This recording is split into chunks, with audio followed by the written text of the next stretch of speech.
মাযহাব মানা যাবে কি? মাযহাব মানা জায়েজ, মাযহাব মানা জায়েজ। কেন জায়েজ? মাযহাব কি কুফরি নাকি?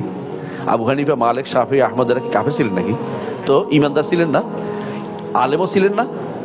আলেম ছিলেন কিনা? আলেম থাকলে দিনের খেদমত করেন নাই? খেদমত করছেন কিনা? আবু হানিফা কি আব্দুর রাজ্জাক ইউসুফের চেয়ে ছোট না বড়? আপনি আব্দুর রাজ্জাক ইউসুফের কথা দেখে অনবরত মেনে নিচ্ছেন, অথবা জাকারিয়ার কথাই মেনে নিচ্ছেন। কথার কথা বলছি, ওনার দোষ দিতেছেন, উনি তো আলেম দিন, একজন মুহাদ্দিস নিঃসন্দেহে। আমি ওইটা বলছি না, বলি উদ্দেশ্য প্রমাণ দিচ্ছি, উদাহরণ দিচ্ছি। তাহলে মাযহাবের ইমামের কি দোষ ছিল? হ্যাঁ, আপনি অন্ধ অনুসরণ করবেন না, আমি এটা আবার বলছি। মাযহাব মানা জায়েজ, কিন্তু যখন আপনি দেখবেন যে কোরআন এবং সুন্নাহ বিরোধী নস পাওয়া গেছে, তখন ওনার কথা শোনা যাবে না। তখন শুনলে আপনি হারাম কাজে আছেন।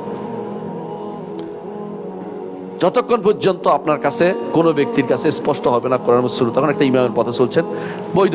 আচ্ছা ধরেন, এখন আপনার কাছেই ধরেন একজন বলল, অমুক ব্যক্তি বর্তমানে জীবিত আছে, অনেকেই ফতোয়া দিচ্ছে, আপনি এই ফতোয়া অনুসারে চলবেন না? না চলবেন না? চলবেন। কিন্তু যখন আপনার কাছে প্রমাণিত হবে যে এই ফতোয়া সঠিক নয়, তো কি করবেন? বাদ দিতে হবে। ঠিক একই হুকুম ইমামের বক্তব্যের ক্ষেত্রে, একই হুকুম, কোনো পার্থক্য নাই।